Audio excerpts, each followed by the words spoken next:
মানুষজন আঁশশেওড়া গাছের এই গোড়া বা মূল সহ অংশটা তুলে ব্রাশ করতো। সবাইয়ের তখন মাজন ব্রাশ এগুলো ছিল না, ওগুলো ফ্যান্টাসি ছিল, কিন্তু পরে পরে ওগুলো এখন সবাইয়ের কাছে অ্যাভেলেবেল। কিন্তু তখন আমরা এই আঁশশেওড়া গাছের মূল দিয়ে বা এই ডাল দিয়ে ব্রাশ করতাম। একে দাঁতন গাছও বলা হয়।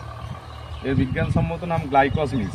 এর ফলগুলো পাকলে মিষ্টি, একটু আস্তে গন্ধ আছে কিন্তু মিষ্টি। এর ভেতরে দানা দেখো কালো রঙের, এটা কালো হয়ে যায় আরও পাকলে, এখান থেকে নতুন গাছ জন্মায়।